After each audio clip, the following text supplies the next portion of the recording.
Assalamualaikum warahmatullahi wabarakatuh. Bismillahirrahmanirrahim. Alhamdulillahirabbil alamin. Wassalatu wassalamu ala asrafil anbiya'i wal mursalin Sayyidina wa maulana Muhammadin wa ala alihi wa ashabi ajma'in. Subhanaka la ilma lana illa ma 'allamtana innaka antal alimul hakim. Rabbi israh li sadri wa yassir li amri wahlul 'uqdatam min lisani yafqahu qawli, amma ba'du. Yang saya cintai dan sama-sama kita berbahagia, saudara seiman dan sebangsa umat Islam yang ada di Indonesia. Syukur alhamdulillah kita bersama-sama membacakan puji syukur kehadirat Allah Subhanahu wa taala atas limpahan karunia-Nya. Hari ini Allah memberikan umur panjang, kesehatan, iman Islam, dan menakdirkan bisa ketemu kembali dengan bulan suci Ramadan 1447 Hijriah. Semoga nikmat ini senantiasa berkesinambungan min yaumin hada ila yaumil qiyamah. Amin. Salam dan salam semoga senantiasa dilimpahkan kepada junjung kita Nabi Muhammad sallallahu alaihi wasallam, teriring doa mudah-mudahan beliau berkenan memberikan syafaatnya kepada kita dan keluarga kelak di yaumil qiyamah. Amin ya rabbal alamin. Para saudara Islam seiman yang kami cintai, hari ini kita memasuki kembali bulan suci Ramadan, bulan yang kita tunggu-tunggu, bulan yang kita nantikan dan setiap doa kita ucapkan untuk bisa berjumpa kembali, sebagaimana doa yang kita lantunkan, Allahumma barik lana fi Rajab wa Sa'bana wa balighna fi Ramadan. Mulai bulan Rajab kita berdoa untuk mendapatkan keberkahan, disambung lagi dengan bulan Sa'ban berharap keberkahan dari Allah Subhanahu wa taala, dan kita berdoa untuk bisa bertemu kembali dengan bulan suci Ramadan. Dan hari ini doa-doa itu didengar dan dikabulkan oleh Allah Subhanahu wa taala. Saudara-saudara seiman dan sebangsa yang kami cintai, di dalam surat Al-Baqarah ayat 74 di sana diterangkan bahwa ternyata ada hati yang sekeras batu, bahkan lebih keras lagi daripada batu, sebagaimana firman Allah, a'udzubillahi minasyaitonir rajim, summa qasat qulubukum mim ba'di dzalik fahiya kal hijarati aw asaddu qaswah. Di situ diterangkan ternyata manusia itu ada yang memiliki hatinya yang kerasnya melebihi kerasnya batu, bahkan lebih daripada itu.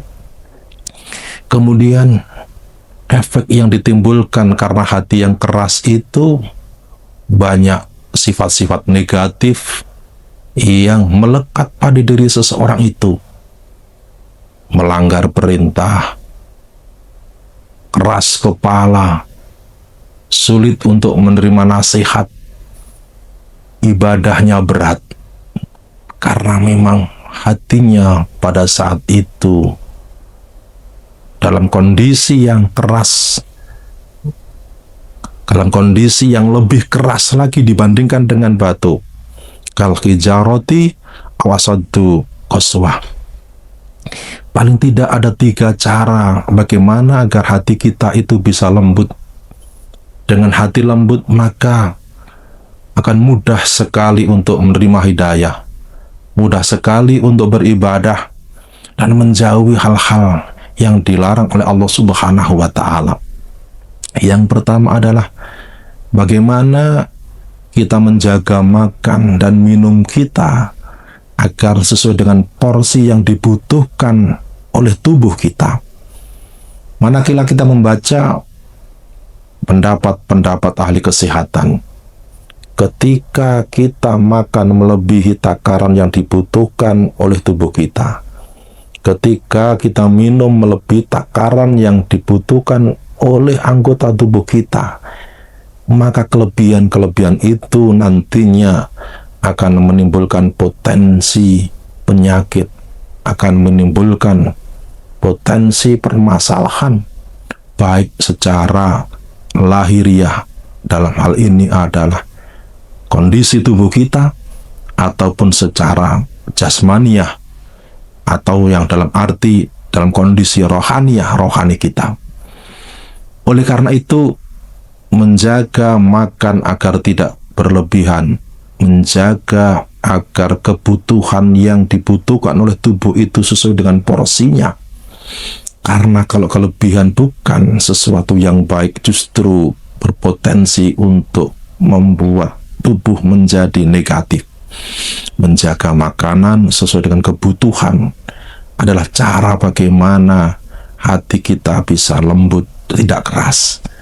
Bukan bagaimana cara makannya, tetapi juga bagaimana cara memperolehnya.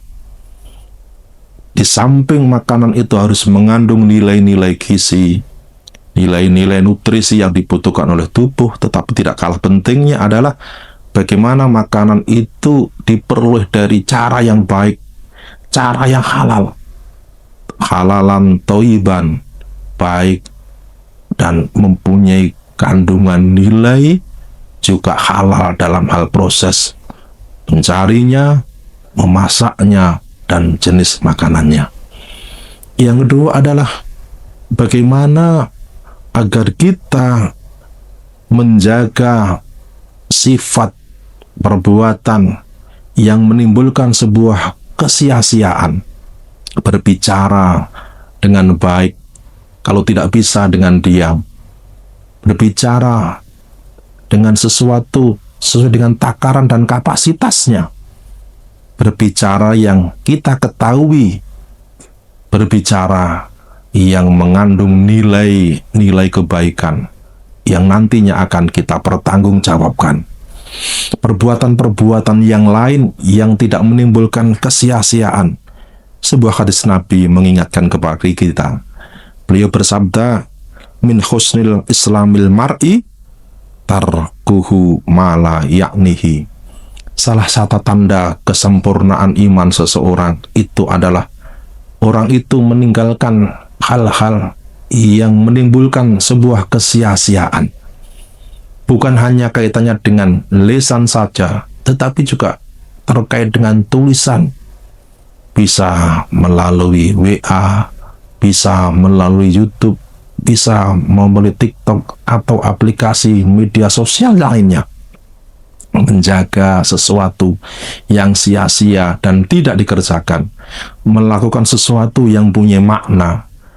Kalau kita sering melakukan sesuatu yang menimbulkan kesia-siaan, tidak mempunyai makna dan nilai, itu akan menghasilkan sebuah akibat hati kita menjadi keras. Dan yang ketiga adalah bagaimana kita senantiasa menyempatkan diri untuk berintrospeksi, mengoreksi apa yang sudah kita lakukan, bermuhasabah, menghitung perbuatan yang kita lakukan, menghitung apa saja yang sudah, sekaligus mengkalkulasi apakah itu bernilai sebuah nilai ibadah atau justru malah sebaliknya mendatangkan kemudorotan. Kalau dalam hal sia-sia aja kita menjaga, apalagi dalam hal-hal yang mendatangkan kemudorotan, kebatilan, sesuatu yang berdampak negatif. Tentu bagian dari muhasabah itu menjadi penting agar kita bisa mengevaluasi, agar ada waktu kemudian kita bisa melihat hasil dari evaluasi itu, apakah pada saat kita melaksanakan aktivitas baik di rumah, di kantor, atau dalam hal mencari maisha sudah sesuai dengan apa yang dituntunkan oleh Allah Subhanahu wa Ta'ala. Bagaimana dengan puasa bulan hari ini? Itulah bagian dari ikhtiar kita. Ternyata kalau kita kaji lebih mendalam lagi, puasa itu secara tidak langsung bagian dari cara kita untuk melembutkan hati dengan beribadah di bulan suci. Pola makan, kebutuhan sehari-hari dijaga. Sehari penuh kita tidak puasa, kemudian ketika saatnya tiba berpuasa, berbuka telah tiba, maka pada saat itu juga kita disunahkan untuk lebih dahulu bertakjil, makan yang manis, kemudian setelah itu salat maghrib, baru berbuka puasa. Kemudian dalam hal sahur juga seperti itu. Puasa bagian dari cara kita untuk menjaga pola makan kita. Puasa adalah bagian dari cara untuk menjaga minum kita. Puasa bagaimana kita memenuhi kebutuhan sesuai dengan takaran tubuh yang dibutuhkan. Oleh karena itu, dengan puasa itu secara tidak langsung akan mendidik kita, mengajari kita, membimbing kita bagaimana kita mengkonsumsi makanan, minuman sesuai dengan kebutuhan tubuh kita. Sehingga dengan demikian, maka langkah awal untuk melembutkan hati, makan sesuai dengan dibutuhkan, minum sesuai dengan dibutuhkan, akan bisa kita lakukan. Yang kedua adalah meninggalkan sesuatu yang kesia-siaan.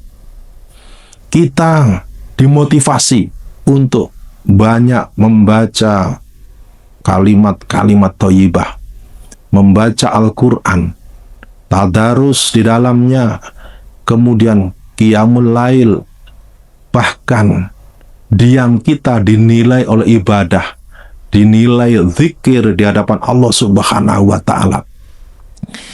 Sangat banyak fadilah-fadilah yang bisa memotivasi kita untuk bisa melakukan ibadah secara maksimal, karena memang bulan ini adalah bulan yang sangat mulia. Oleh karena itu, secara tidak langsung juga puasa melatih kita untuk melembutkan hati kita dengan cara menghindari perbuatan-perbuatan yang menimbulkan kesia-siaan. Bahkan ancaman bagi orang kan min shaimin laisa lahu min syami ila ju'wa, atau banyak yang puasa tetapi tidak mendapatkan nilai keberkahan puasa itu, yang ia peroleh hanya lapar dan hausnya saja. Kenapa? Karena di dalamnya orang itu melakukan perbuatan yang mengakibatkan kesia-siaan, bahkan menghadirkan sebuah kemudaratan.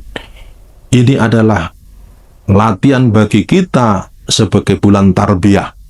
Bagaimana dengan itu secara tidak langsung kita melakukan ikhtiar, bisa mendatangkan hati kita menjadi lembut. Yang ketiga, bagaimana puasa melatih kita untuk bermuhasabah, waktu-waktu yang sangat mustajab. Bagaimana kita untuk setiap saat disunatkan memperbanyak zikir kepada Allah Subhanahu wa Ta'ala, melahirkan sebuah sikap perbuatan setiap saat bisa untuk bermukasabah di hadapan Allah Subhanahu wa Ta'ala dengan cara berzikir, qiyamul lail, bertadarus. Oleh karena itu, tepat kiranya bulan puasa ini adalah bulan di mana kita berikhtiar untuk mendatangkan hati menjadi lembut, hati menjadi lunak, terhindar dari kerasnya hati.